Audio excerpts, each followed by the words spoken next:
104, day 36, and there you go. We're just going to do a recap of yesterday because Denise has to get to work here in about 20 minutes. We want to talk about what we did. What we did was we woke up yesterday at that town that we spent a lot of time in. What was that? I can't even remember. It was over in West Texas. Plano? No, I can't remember where we were. We were in West Texas. We woke up, got in the car, started driving right away. We went all the way over through West Texas. There was a lot of dust. You can see in the video, there's like actually a dust storm I drove in when we got near the Mexican border, because the road kind of heads west and then it goes northwest. When you get to the Mexican border, parallels the border. I saw the border patrol there. Denise was working all during this time. She didn't see. We had to slow down. I had to slow down driving because of the border patrol. Wow. And what else? Then we made it through El Paso, which I thought was kind of, it didn't seem like there was a lot to do there. Let us know if you missed anything in the comments, because we will hit up El Paso again on the way back on Route 10. There's a lot of concrete. I did see a mall, a standard 80s style mall, and there were some outdoor shopping plazas too. And then as we were headed further west, it looked just like Mexico City.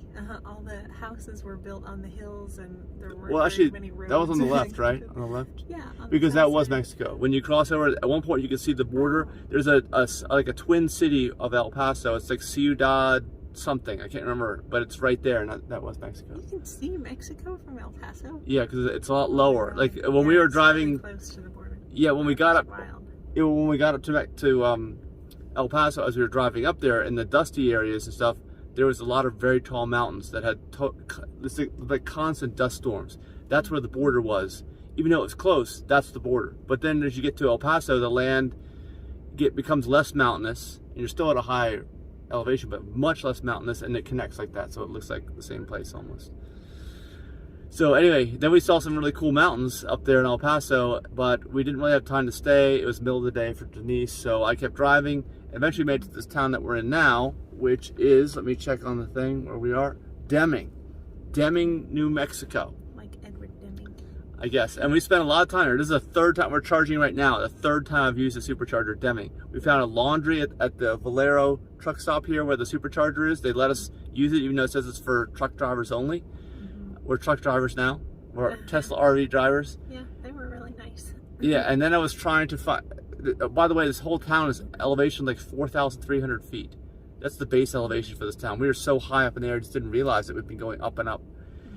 And oh, by the way, when we were driving along the Mexican border, it was so windy on some places right before we reached the Mexican border. There's a town there before the border. I can't remember the name of it, but that's where we hit the dust storm, and there was so many winds, it was really affecting our range. So between the winds affecting our range and going uphill the whole time, I had to slow it down on a couple of legs there. I didn't realize that.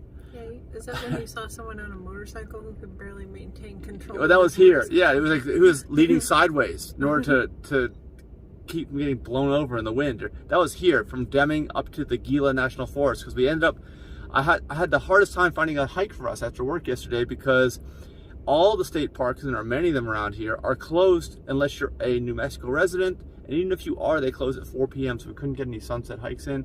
So we drove all the way up to Gila National Forest, which was like an hour drive, but that was absolutely worth it. There was nobody there. It was a great mountain peak. It wasn't even listed as a trail. We only hiked like a mile. I wish we could have hiked longer, but it was really cold too.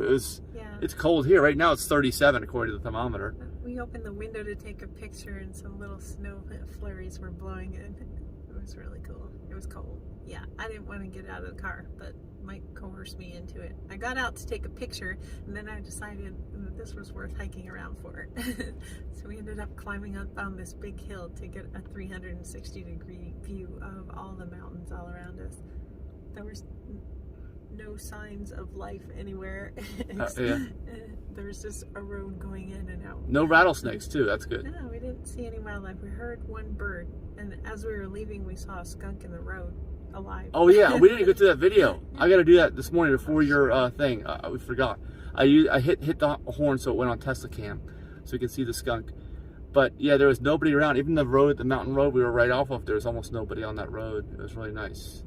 Nobody goes to that park, I don't think. Then we had to try to hunt down an open restaurant and a couple of them closed in the time that we were just looking. Yeah, we went to an Indian restaurant that actually ended up being at a truck stop here in town, and they ended up being closed. Yeah, it looked like out of business, or at least temporarily out of business due to COVID.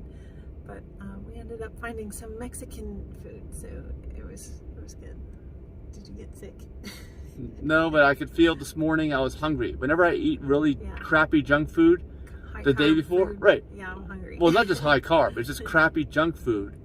You know, the next morning my stomach is growling. It never does that for good healthy like mostly organic plant foods, stuff like that. It doesn't do that, but it does it. Now I can see why everyone's overweight. Totally see it, because when I get out of that, the minute I get back into it, I feel it right away. It's like tempting you. Eat more, eat more. Yeah. So we're headed to Tucson and then on to Phoenix. So tell us what to do when we get there. Yeah, and we're gonna hopefully have a really cool interview with the CEO of an electric truck manufacturer that has yet to manufacture a truck, but they are a startup and they have some really cool just features that are going to happen on these trucks. So we're going to get to go over that and maybe even get a demonstration with the CEO. That's tomorrow. Tomorrow already, Saturday. Yeah. I've got a deployment tonight, a software deployment. Okay, let's go, and we're going to review this video. So we'll check out the review of the skunk on our video from today that has not released yet. But everything we just talked about is on our 3-part videos from yesterday. So check them out wherever you're watching this. And be sure to subscribe to our channel on Facebook at digitalnomad.net. See you guys later. Bye. Bye.